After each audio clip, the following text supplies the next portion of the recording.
लो भाई, कर दिया यूपी पुलिस में कांड। योगी सरकार में ऐसा होगा किसी ने ना सोचा था। यूपी पुलिस के पीछे अब पुलिस पड़ी है। दोस्तों, सुनकर आपको झटका लग रहा होगा। आप ये भी सोच सकते हैं कि हमारा दिमाग खराब है, लेकिन यकीन मानिए हम मजाक नहीं कर रहे हैं। यूपी में एक ऐसा पुलिस थाना है जहां पुलिस वाले अपनी महीने भर की सैलरी से ज्यादा एक दिन की वसूली में कमाते हैं। एक ऐसा थाना जहां पुलिस वाला एक बिजनेसमैन से भी ज्यादा आलीशान जिंदगी जीता है। और ये सब कुछ इसी तरह चलता रहता अगर डीआईजी दुनिया के सामने यह पूरा रैकेट ना लाते। जब हम आपको यह पूरा मामला बताएंगे तो आप भी दांतों तले उंगलियां दबाने पर मजबूर हो जाएंगे, क्योंकि यूपी पुलिस थाने का यह स्कैम किसी फिल्मी कहानी से कम नहीं है। तो क्या है पूरी कहानी और कैसे पुलिस कर्मचारियों ने करोड़ों की वसूली करके सारे रिकॉर्ड तोड़ डाले, चलिए जानते हैं दोस्तों। उत्तर प्रदेश और उसकी आबादी की चर्चाएं तो आपने बहुत सुने होंगे, जिसकी सियासत अगर किसी के हाथ में है तो वह देश की सत्ता अपने हाथ में लेने की ताकत रखता है। ऐसे में उसी उत्तर प्रदेश के बलिया जिले में कुछ ऐसा हो रहा था जिसकी कानों कान खबर न लगी। वह तो जब बलिया में एडीजी वाराणसी और डीआईजी आजमगढ़ ने ज्वाइंट ऑपरेशन किया,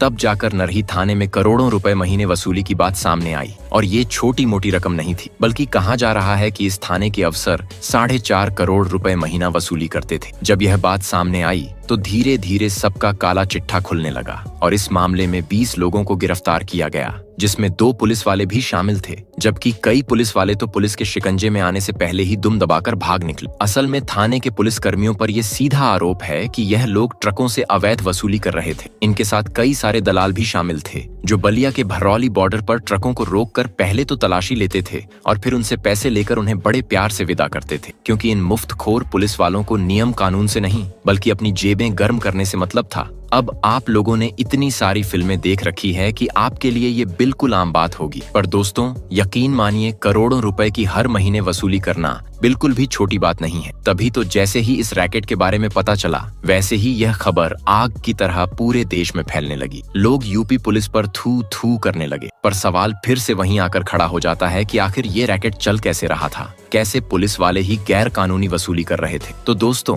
मोटी मोटी सी बात यह है कि यूपी का बॉर्डर बिहार के साथ लगा हुआ है और बिहार से हजारों की संख्या में ट्रक आते हैं। बिहार के बक्सर से आने वाले ट्रक भरौली बॉर्डर से उत्तर प्रदेश में एंट्री करते हैं, जहां पुलिस का काम होता है बॉर्डर क्रॉस करने वाले ट्रकों की चेकिंग करना। लेकिन ये पुलिस वाले तो महान हैं, इन्होंने तो पहले से ही ट्रक ड्राइवर से डील कर रखी होती। कौन सा ट्रक कितना पैसा देगा इसको पहले से ही तय कर लिया जाता था। जो ट्रक जितना ज्यादा पैसा देता था उसे उतनी ही आसानी से पास कर दिया जाता था और वो आगे बढ़ जाता था। फिर पुलिस वालों को कोई मतलब नहीं था कि उस ट्रक में बच्चों के खेलने के खिलौने हैं या फिर तबाही लाने वाले हथियार। जब हायर ऑफिशियल्स तक ये बात पहुंची तो इन घूसखोर पुलिस वालों को पकड़ने की प्लानिंग शुरू हो गई। और जैसे ही ये बात डीजीपी ऑफिसर प्रशांत कुमार तक पहुंची कि बक्सर से आने वाली ट्रकों में अवैध वसूली करी जा रही है और ये वसूली पुलिस वाले दलालों से करवा रहे हैं, जहां एक ट्रक से कम 500 रुपए वसूला जाता था, जिसमें से 400 नरही थाना अध्यक्ष पन्नेलाल को जाते थे और बाकी बचे 100 रुपए दलाल अपने पास रखते थे। यह पूरा बिजनेस पुलिस वाले अपने थाने में बैठे बैठे बड़े आराम से चला रहे थे। ऊपर से यहाँ नया पुल बन गया था, जिससे रास्ता बढ़िया हो गया और वसूली करने वालों को और फायदा होने लगा। नया पुल बनने के बाद रोजाना करीब 3000 ट्रक यहाँ से गुजरते थे, जिनमें से सैकड़ों ट्रकों में जानवरों से लेकर शराब तक हर एक चीज की तस्करी होती थी। और बिहार में तो शराब बंदी भी है। ऐसे में अगर कोई शराब से भरा ट्रक मिल जाता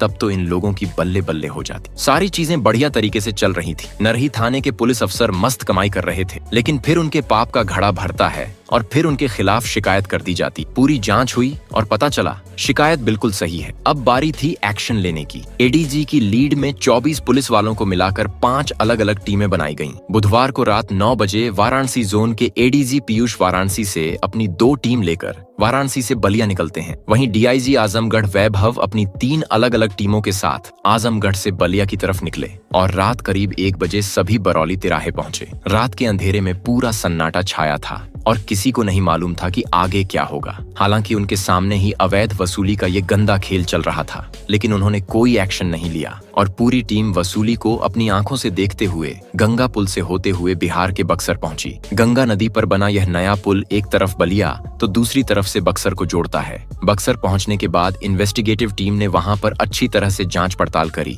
और यहां से शुरू होता है असली ड्रामा, जहां टीम वापस उसी पुल पर लौटी और यह देखा कि बरौली तिराहे पर एक सिपाही ट्रक से पैसे वसूल रहा है। उसे बिल्कुल भी अंदाजा नहीं था कि वो जिससे पैसे मांग रहा है वह कोई और नहीं बल्कि उन्हें की बिरादरी से ताल्लुक रखते लेकिन ईमानदार पुलिस वाले हैं, जहां एक पुलिस ऑफिसर दूसरे पुलिस ऑफिसर को कर्मकांड करते हुए पकड़ता है। वसूली करने वाले सिपाही से पूछताछ शुरू होती है। सिपाही को मालूम था कि अब बचने का कोई चारा नहीं, इसलिए उसने पूछताछ में बताया कि बरौली तिराहे से गाजीपुर की रोड पर कोरंटाडीहा पुलिस चौकी पर भरपूर वसूली होती है। उसके बाद एडीजी पीयूष और डीआईजी वैभव के साथ ही एक इंस्पेक्टर ट्रक में बैठ जाते हैं। करीब 5 किलोमीटर का सफर तय करने के बाद जब कोरंटाडीहा पुलिस चौकी आई और उनका ट्रक बैरियर पर रोका गया तो 2 सादे कपड़ों में तैनात लोगों ने उनसे भी 500 रुपए की मांग करी। उसके बाद ट्रक से कूदकर तीनों पुलिस ऑफिसर्स ने उन दोनों सादे कपड़ों में मौजूद लड़कों को पकड़ा और फिर ताबड़तोड़ गिरफ्तारियां लगातार होने लगी, जिसमें 3 पुलिस वाले समेत 16 ऐसे लोग पकड़े गए जो पुलिस वालों के लिए काम कर रहे थे। सभी को पहले थाना लाया गया और नरही थाना अध्यक्ष पन्नेलाल जब थाने पर नहीं मिले तो उनका कमरा सील कर दिया गया और थाने से जो रजिस्टर मिला है उसकी सच्चाई सुनकर तो आपके पैरों तले जमीन खिसक जाएगी, क्योंकि थाना अध्यक्ष यहाँ पर 2 साल से तैनात है, जबकि इन 2 सालों में बलिया के कप्तान, एडिशनल एसपी और कई थानेदार मौसम की तरह आए और चले गए, लेकिन पन्नेलाल का लेवल ही अलग था। तभी तो वो बड़े ठाठ से यहाँ रह रहे थे। अब दोस्तों सवाल यह आता है कि जब इतने करप्ट पुलिस वाले का इतने दिनों में ट्रांसफर नहीं हुआ तो क्या इस पूरे रैकेट में और भी बड़े बड़े नाम शामिल हैं जो सिर्फ पन्नेलाल के कंधों पर बंदूक लगाकर चला रहे हैं? और हैरानी की बात तो यह भी है कि जिस अवैध वसूली के खेल के बारे में बलिया का बच्चा बच्चा जानता था, भला परिवहन विभाग को उसके बारे में कैसे पता नहीं चला। इसीलिए पुलिस कार्यवाही के दौरान परिवहन विभाग में भी छापा पड़ा, जिसमें 3 संविदा कर्मचारी और 3 दलाल आड़े आए हैं। पन्नेलाल समेत 9 पुलिस वालों को सस्पेंड कर दिया गया है और सभी के खिलाफ मुकदमा भी दर्ज हो चुका है। इसी के साथ ही सरकार ने निलंबित पुलिस वालों की संपत्तियों की जांच करने का भी आदेश दे डाला है। राज्य सरकार की तरफ से भी ये बयान सामने आ रहा है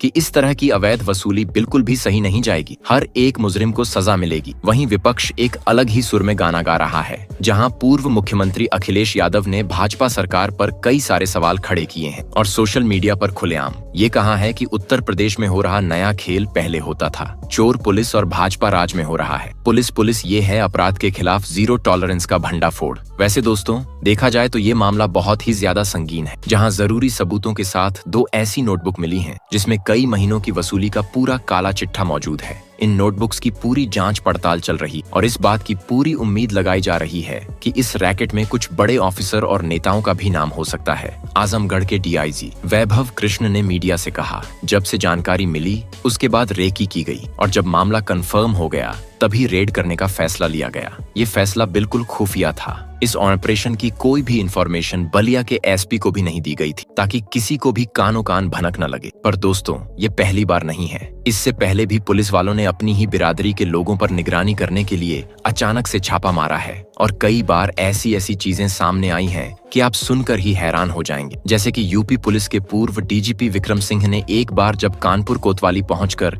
रिपोर्ट दर्ज करवाने की कोशिश करी तो ड्यूटी पर मौजूद अफसर ने रिपोर्ट लिखवाने से इनकार कर दिया और फिर उस अफसर का रिपोर्ट ना लिखना कितने सारे लोगों को चपेट में ले लेता है, आप सोच भी नहीं सकते। दर्जनों पुलिस वालों को आड़े में लिया गया ताकि पुलिस द्वारा किए जा रहे करप्शन को रोका जा सके। विक्रम सिंह ने तो एक इंटरव्यू में ये तक कहा था कि उन्होंने अपने टेन्योर में 555 पुलिस वालों को बर्खास्त किया था और ऐसा होना भी चाहिए, क्योंकि पुलिस वालों को जनता की सेवा के लिए रखा गया है। अगर वही रक्षक की जगह भक्षक वाला काम करेंगे और घूसखोरी करेंगे तो देश कभी आगे नहीं बढ़ पाएगा। बाकी दोस्तों आपका यूपी पुलिस की इस तरह की हरकतों पर क्या कहना है, कमेंट में लिख भेजिए और ऐसी ही वीडियोस को देखते रहने के लिए चैनल को लाइक, शेयर और सब्सक्राइब करना बिल्कुल ना भूलें।